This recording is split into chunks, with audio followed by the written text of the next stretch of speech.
Jainism में तीर्थंकरों का बड़ा स्थान है। तीर्थंकर उनके लिए सर्वश्रेष्ठ होते हैं, ईश्वर से भी ऊपर मानते हैं वो उनको, मतलब ईश्वर को तो मानते ही हैं, तीर्थंकर को ईश्वर से श्रेष्ठ मानते हैं। या साथियों, बालकृष्ण शर्मा नवीन जी, आप और हम जानते हैं, बड़े लेखक रहे, लेखक हैं, कवि हैं। इसके अलावा क्या लिखा है इन्होंने? तो इन्होंने प्राणार्पण, है ना, अपलक, कुमकुम, रश्मि रेखा, इस तरह की रचनाएं लिखी। नमस्कार दोस्तों, स्वागत है आपका केवीएस एकेडमी के इस ऑनलाइन प्लेटफॉर्म पे। साथियों, प्रदेश यात्रा नाम की हमारी श्रृंखला चल रही है।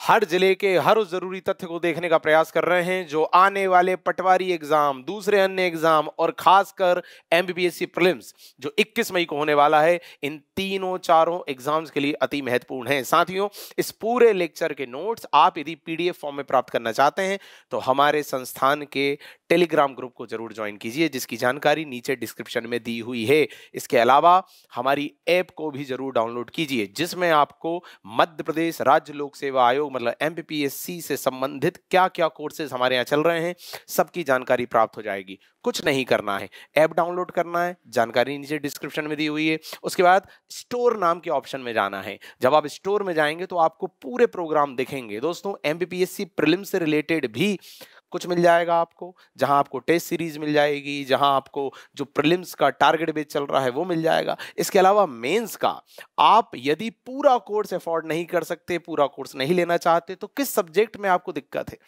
मैथ्स में दिक्कत होती है, हिंदी में दिक्कत होती है, एथिक्स में दिक्कत होती है, सोशियोलॉजी में दिक्कत होती है, पबएड में दिक्कत होती है, तो उन विषयों के अलग से मॉड्यूल कोर्स ले सकते हो, पूरा कोर्स लेने की जरूरत नहीं। ये सारी व्यवस्थाएं हैं, एक बार ऐप पे जरूर जाइए। शुरुआत करेंगे, आज का जिला है शाजापुर। हर जरूरी तथ्य को देखने का प्रयास करेंगे। दोस्तों, आप जानते हैं, सबसे पहले हम किसी भी जिले में नक्शे का अध्ययन करते हैं और 4 बिंदुओं पे हमारा ध्यान होता है।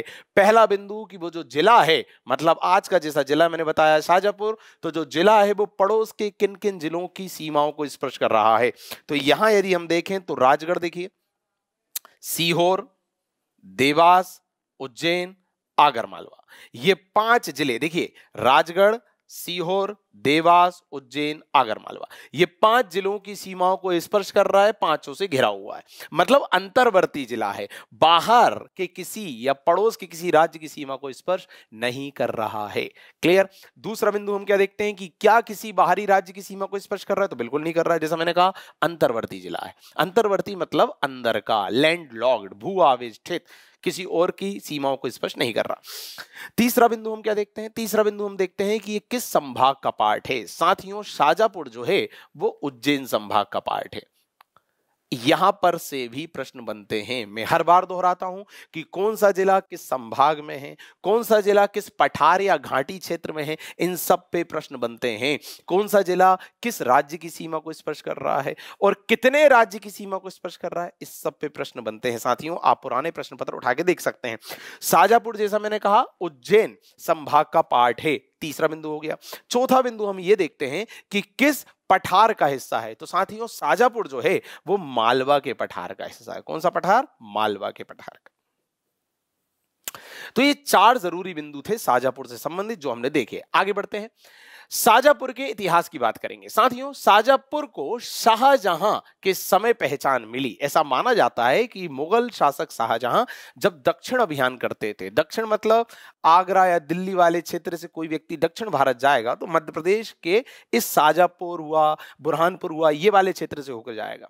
ठीक, तो उस दौरान जब वो दक्षिण अभियान करते थे तो उन्हें ये वाला क्षेत्र प्राकृतिक संदर्भों में बड़ा आकर्षित करता था, उनका मन मोह लेता था। इस तरह का प्राकृतिक सौंदर्य था यहाँ पर, तो उनकी सेना यहां रुकना पसंद करती थी, यहां ठहरना पसंद करती थी। यही कारण है कि शाहजहां के सम्मान में यहां के राजा ने इस क्षेत्र का नाम शाहजहांपुर रख दिया था। इसके बाद क्या हुआ? शाहजहांपुर जो है 1732 में सिंधिया राज्य में लाया गया, सिंधिया राज्य के अधीन आ गया और उसी के बाद शाहजहांपुर का नाम बदलकर शाजापुर हो गया था। तो शाहजहांपुर का नाम शाजापुर किसके द्वारा किया गया? सिंधिया वंश के राजाओं द्वारा किया गया। शाहजहांपुर क्षेत्र का संबंध किस मुगल राजा से माना जाता है? तो शाहजहां से माना जाता है। आगे बढ़ते हैं साथियों, भौगोलिक स्थिति, जैसा मैंने अभी बताया कि भौगोलिक में हम लगभग 4 से 5 बिंदु देखने का प्रयास करते हैं। पहला कि पड़ोस के किन जिलों को स्पर्श कर रहा है, जो हम देख चुके हैं नक्शे में। राजगढ़ देखा, आगर मालवा देखा, उज्जैन, देवास, सीहोर, ये 5 जिले देखे अभी हमने। इसके अलावा पड़ोसी राज्य, किसी पड़ोसी राज्य की सीमा को स्पर्श नहीं कर रहा है। अंतर्वर्ती जिला है दोस्तों ये वाले बिंदु। बार बार आपके दिमाग में डालता हूं कि आप रट नहीं सकते, आप याद नहीं कर सकते, आप सुन के अपने दिमाग में नहीं रख सकते। इन बिंदुओं के लिए आपको ज्यादा से ज्यादा नक्शे का अध्ययन करना पड़ेगा। और नक्शे का अध्ययन कोई ऐसी चीज नहीं है कि आप एक दिन बैठोगे और हो जाएगा। नक्शे के अध्ययन के लिए आप अपने कमरे में, अपने स्टडी रूम में, जहां पर भी आप रह रहे हैं वहां पर, जहां पर आप ज्यादा समय बिता रहे हैं वहां पर नक्शे लगा के रखिए। आप विश्व का नक्शा लगा के रखिए, भारत का लगा के रखिए, मध्य प्रदेश का लगा के रखिए और उसको समय समय पर देखते रहिए।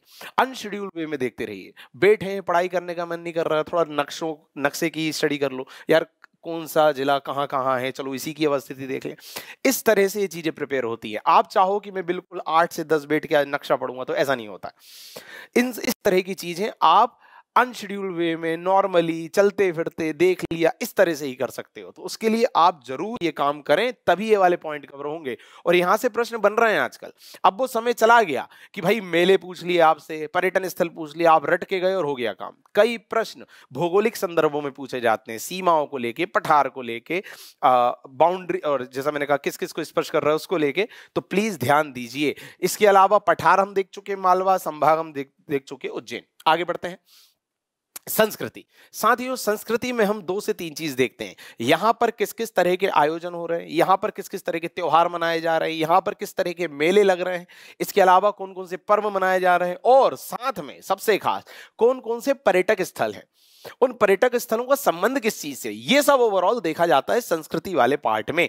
यदि शाजापुर की मैं बात करूं तो यहां कंस वध उत्सव मनाया जाता है। कंस वध उत्सव, आप जानते हैं कंस का वध श्री कृष्ण ने किया था, उसी के संदर्भ में यहां उत्सव मनाया जाता है। साथियों, राजराजेश्वरी माता मंदिर कहां है? शाजापुर में है।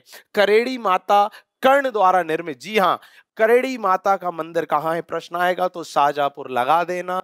किसके द्वारा निर्मित है? तो महावीर दानवीर कर्ण के द्वारा निर्मित है। साथियों, इसके अलावा पार्श्वनाथ महाराज का मंदिर भी है। पार्श्वनाथ महाराज, जैसा कि हम जानते हैं कि जैन तीर्थंकरों में जो 23वें नंबर के हैं, जैन संप्रदाय में, जैन धर्म में कुल 24 तीर्थंकर आए। पहले का नाम था ऋषभदेव जी, दूसरे का नाम अजीतनाथ, फिर संभवनाथ, फिर अभिनंदन नाथ, ऐसे करके 23वें नंबर के थे पार्श्वनाथ महाराज और 24वें नंबर के थे महावीर जी। क्लियर? तो उन्हीं 23वें तीर्थंकर मतलब पार्श्वनाथ जी का मंदिर है शाजापुर में। ये पता होना चाहिए। तीर्थंकर मतलब होता है जो पार लगा दे, जीवन की नैया पार लगाने वाला तीर्थंकर कहलाता है। ठीक, तो जैनिज्म में तीर्थंकरों का बड़ा स्थान है। तीर्थंकर उनके लिए सर्वश्रेष्ठ होते हैं, ईश्वर से भी ऊपर मानते हैं वो उनको, मतलब ईश्वर को तो मानते ही हैं, तीर्थंकर को ईश्वर से श्रेष्ठ मानते हैं। क्लियर? चलिए आगे देखते हैं। तो ओवरऑल कंसवध, राजेश्वरी मंदिर, करेड़ी माता मंदिर और पार्श्वनाथ मंदिर, ये सब शाजापुर में हैं। करेड़ी मंदिर जैसा मैंने कहा कर्ण द्वारा बनवाया गया। आगे देखते हैं। एक जिला एक उत्पाद, जैसा कि आपको स्पष्ट है, हर लेक्चर में क्लियर करता हूं कि सरकार द्वारा, राज्य द्वारा, सत्ता द्वारा किसी क्षेत्र के किसी खास उत्पाद को राष्ट्रीय अंतरराष्ट्रीय स्तर पर पहचान दिलाने के लिए उसे एक जिला एक उत्पाद की श्रेणी में शामिल किया गया है। उस उत्पाद के नाम से जिला जाना जाता है या जिले के नाम से उत्पाद जाना जाता है। उसकी डिमांड होती है, वहां के लोगों की आवक बढ़ती है। यहां से प्याज को एक जिला एक उत्पाद की श्रेणी में शामिल किया गया है। दोस्तों, यह प्रश्न बनेगा इस बार, क्योंकि ये नई पहल है सरकार की कि किस जिले से किसको एक जिला एक उत्पाद के अंतर्गत शामिल किया गया है। साथियों, कई उत्पाद ऐसे हैं जो एक से ज्यादा जिले के अंतर्गत आते हैं। तो आपको यह पता होना चाहिए कि भाई टोटल जिले तो 52 हैं, पर उत्पाद कितने हैं जो एक जिला एक उत्पाद की श्रेणी में है? तो 38 उत्पाद हैं। और आप हमारी मध्य प्रदेश के संदर्भ में जो सर्वेक्षण वाली लाइव क्लास चली थी कल, वो भी देखिएगा।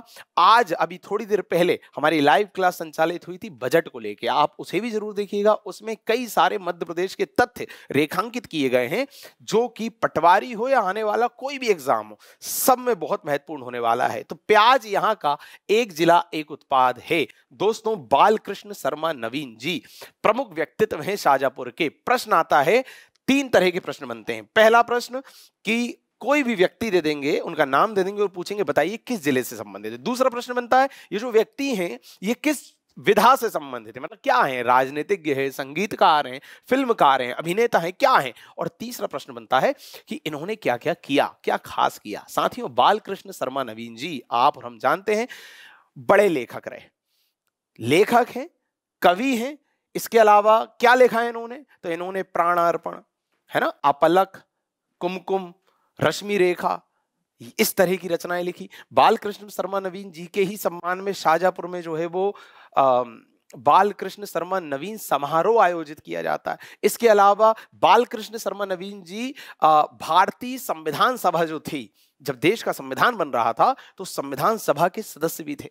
तो इतनी सारी विशेषताएं शर्मा जी की कहां से हैं, शाजापुर से हैं। आगे देखते हैं कुछ अन्य तथ्य। साथियों, लोकसभा में मध्य प्रदेश के एससी के लिए, एससी मतलब शेड्यूल कास्ट के लिए 4 स्थान आरक्षित हैं। मतलब मध्य प्रदेश में जब लोकसभा के चुनाव होंगे तो लोकसभा की 4 सीटें ऐसी हैं जो शेड्यूल कास्ट समुदाय के लिए आरक्षित है। उन्हीं से संबंधित कोई व्यक्ति चुनाव में खड़ा हो सकता है, इसके अलावा कोई नहीं होगा। कौन सी है वे 4 सीटें? उज्जैन, देवास, शाजापुर, भिंड और टीकमगढ़। देवास, शाजापुर एक ही में। तो शाजापुर वह सीट है जो एससी के लिए रिजर्व है लोकसभा के लिए। कब होने लोकसभा चुनाव? 2024 में होने लोकसभा चुनाव। पिछली बार कब हुए थे? 2019 में हुए थे। अभी इस वर्ष कौन से होने? विधानसभा चुनाव होने 2023 में, पता होना चाहिए। आगे देखते हैं, पार्वती नदी के तट पर बसा हुआ है। दोस्तों, ये भी आप पुराने प्रश्न यदि देखें तो आपको दिखेगा कि कोई शहर किस नदी के तट पर बसा हुआ है, इस सब पर भी प्रश्न बनता है। तो शाजापुर पार्वती नदी के तट पर बसा हुआ है। एक और विशेषता इसकी है कि न्यूनतम वन आवरण वाले जिलों में उज्जैन के बाद दूसरा स्थान है।